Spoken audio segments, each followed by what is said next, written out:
Hey, what's up, studs? Ryan here, or M&R Productions, and welcome to M&R Asks. On today's episode, I ask you how LEGO managed to screw up what could have been the best Boba Fett figure since 2003. They're supposed to be the same color. LEGO, man. LEGO. Oh wait, this is Ask M&R, the series where I answer your questions. If you have a question you want to answer in next week's episode, leave it down in the comment section below, and you can leave me an answer to my question about Boba Fett as well. I'll leave it as a pinned comment. Also, on last week's episode, I messed up the episode number somehow. I don't know what I did, but yeah, change that thumbnail, change that title back to 180, and this is episode 181. So let's get into it with our first question here from Thomas Jane. He says, I've been wanting to get the Cad Bane speeder set since I can get it for a decent price on eBay, but would you recommend waiting for LEGO to release a new Cad Bane, this being on not the biggest budget? So if you're just looking for the Cad Bane minifigure, which you kind of imply with the comment by asking about waiting for a new Cad Bane, especially on not the biggest budget, just go and buy the lone Cad Bane minifigure. Now, that being said, there seems to be a very good chance that they will come out with a new Cad Bane, and that would probably fit in with Omega and all that jazz. But regardless, Cad Bane would be in some sort of set. If I had to guess, it might even end up in a $30 set, because they've been doing a lot of those $30 sets with these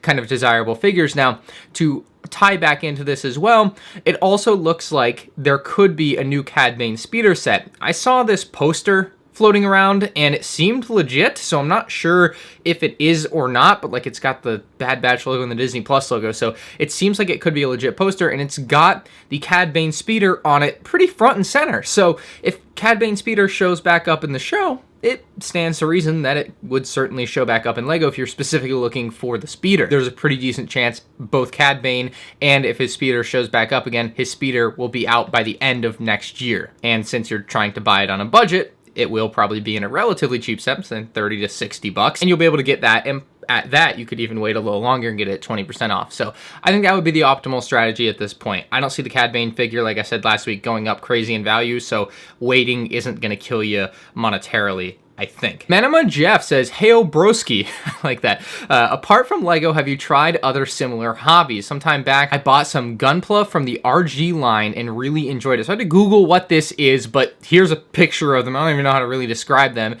looks like something you build together, like a model kit.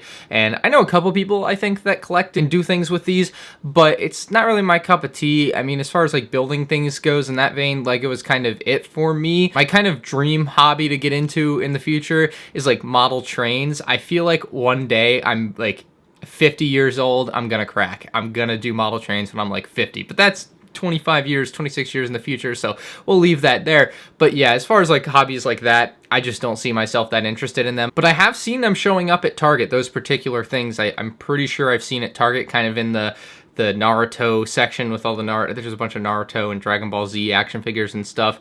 So I've seen that stuff popping up. Seems to be gaining some popularity, so that's pretty cool, but just not my thing. Brick Badger says, can you explain the differences between the phase of clones? Thank you for your time and great work on the channel. Yeah, no problem. Pretty simple explanation here. Phase 1 clone troopers look like this. They were introduced in episode 2, and then they were phased out at some point in like the middle of the Clone Wars, and then phase 2 clone troopers look like this. The biggest and most obvious difference between the two phases of armor is the fin or lack thereof on phase 2 armor. And we first technically, I guess, saw them in episode 3, I believe, in 2005, but they are also in the Clone Wars in the later seasons of the Clone Wars. So it's just basically a version of Clone Trooper from earlier stages of development to later stages of development as far as the armor of a clone trooper is concerned. John says, with the appearance of the Xandu blood, hopefully I pronounced that right, I've never actually said that word before, Cad Bane's ship in the Bad Batch, do you think a LEGO version with Cad Bane and Omega figures is possible if it appears more in the show?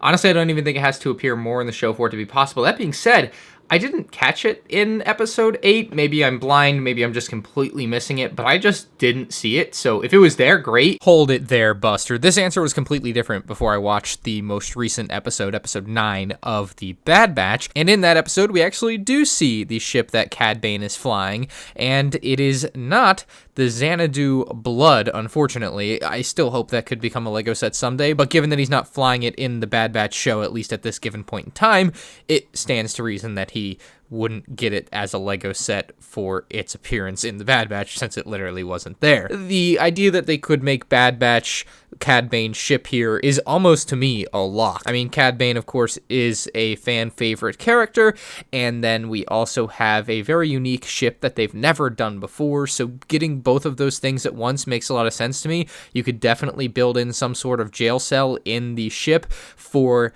Omega, and this could be the set that we see Omega in come January 2022, perhaps. Also, given the way the story went, maybe, and just maybe, we get Fennec in the set, and maybe even crazier, we get one of the Kaminoans in the set. I forget the one that they killed, but you get the point. One of the Kaminoans could definitely show up in the set, and I know the designers definitely want to make a Kaminoan. I don't know why they wouldn't, so we could finally get that for the first time in LEGO Star Wars as well with this particular set. Maybe a bit far-fetched there, but at the very least, I would expect to see this build in 2022. But as far as the Xanadu Blood, that seems to be an unfortunate pipe dream, as cool as that one looks, kind of like the Magna Guard Starfighter. Clyde Chestnut wants to know why the minifig torsos have the black rectangle on them. I believe that is very simply done so that when LEGO is printing the characters and all that jazz, that everything is oriented correctly. So the arms are facing forward and the torso is facing the proper forward way and the hands are facing the forward way, assuming they turn the hands on some of the figures they've been doing more recently. I think they didn't used to.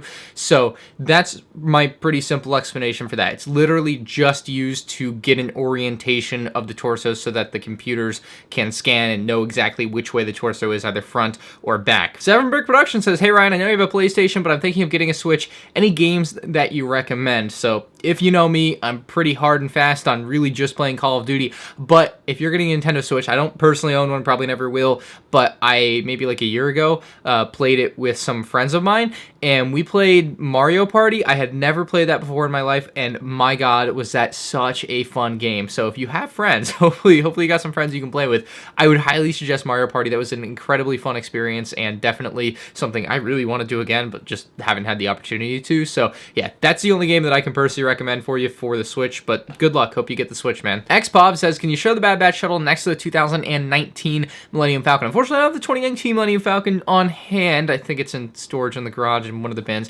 but I do have the 2018 Kessel Run Falcon, which is about the same size, so here you go.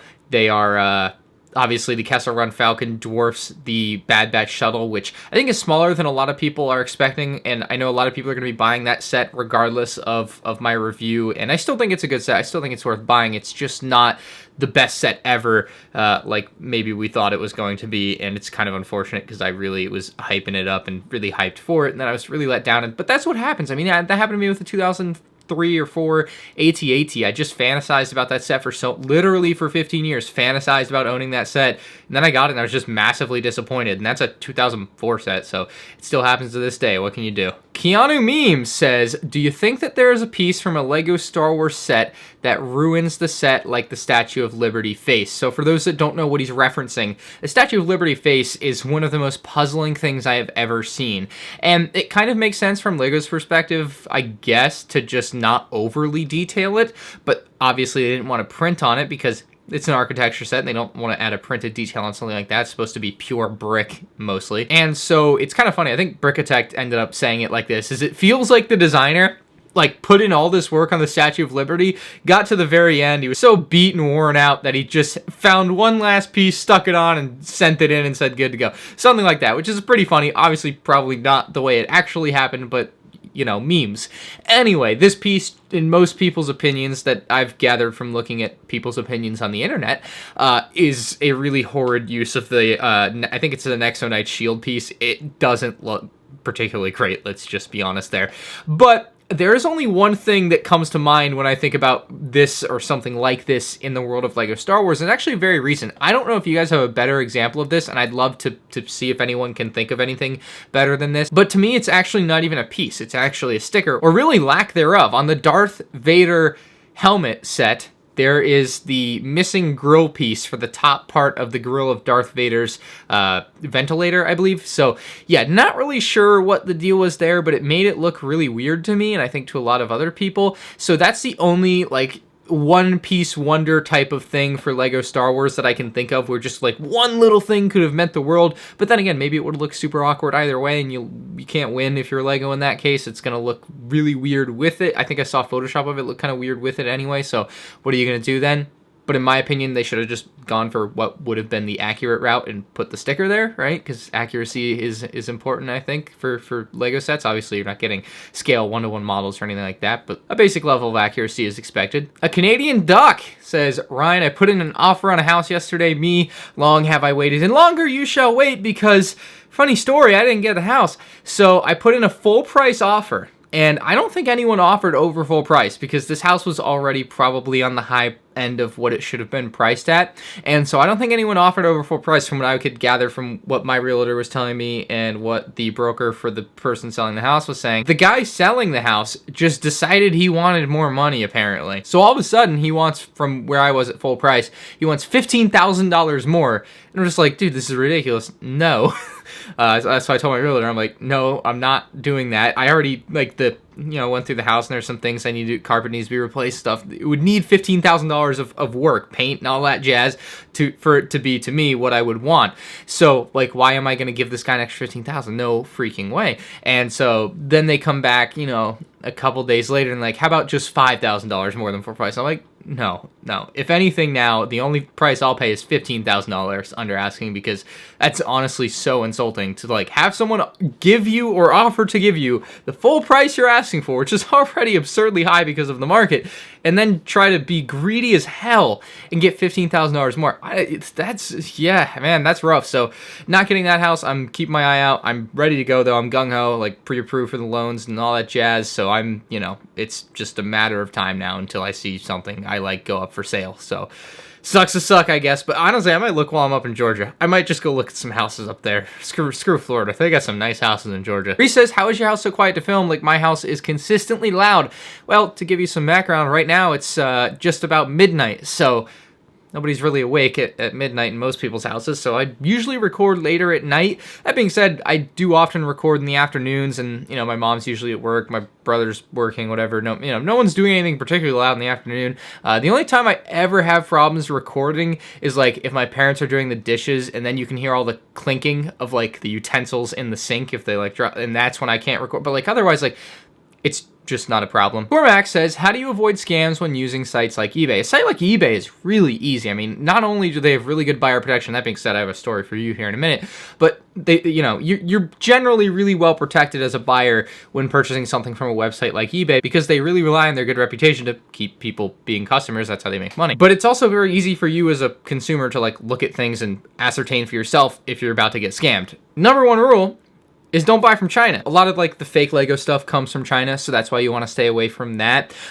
You also, if you're especially buying Lego, you're going to want to look for the word compatible. If it says the word compatible, it's not real Lego. If it says Lego compatible, it's very obvious what's happening there, if you can follow the breadcrumbs. And then you can also just look at the seller's feedback. If they have 1,000 feedback and it's all really good feedback, like, you have absolutely nothing to worry about. Now, saying you have absolutely nothing to worry about is probably a little misguided, because there's always that 0.01% chance that something could go awry. It's kind of out of the control of both you and the seller, unfortunately. And for me, that was back in, like, November or October of last year. I ordered a 2005 clone turbo tank, sealed in the box for $500.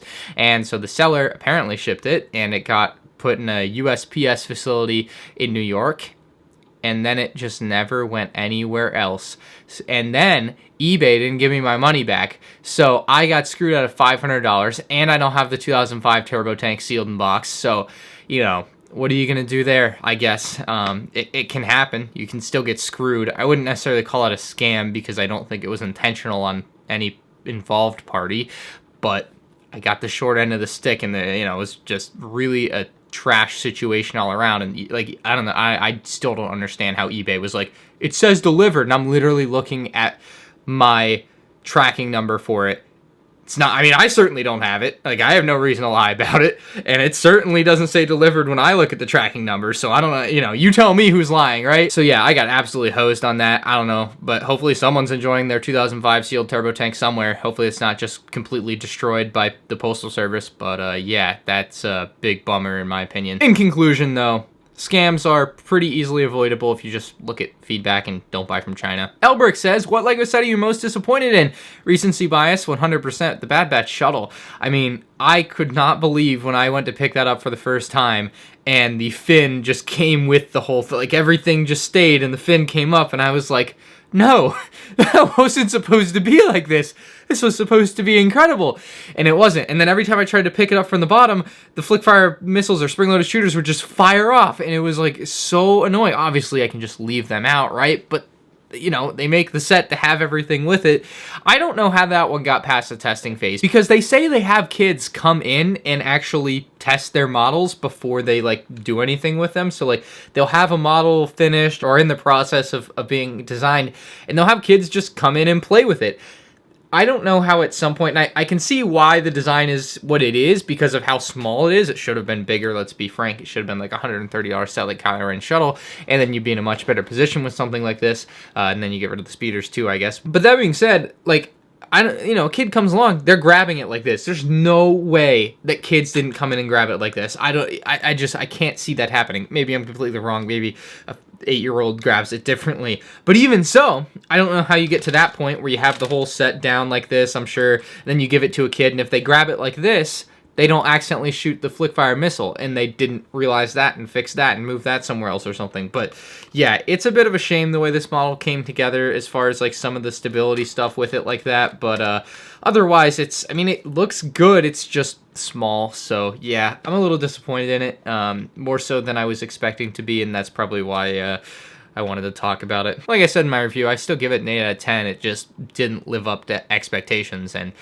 it's hard to do when you expect the world. So let me know what you guys think down in the comments below. If you can think of a one-piece Wonder LEGO Star Wars set that looks bad because of one singular piece, and how or why LEGO messed up the Boba Fett that could have been the most amazing Boba Fett minifigure ever. Anyway, guys, thank you so much for watching. If you're new to the channel, subscribe. If you enjoyed the video, hit the like button. I'll see you next time. Bye!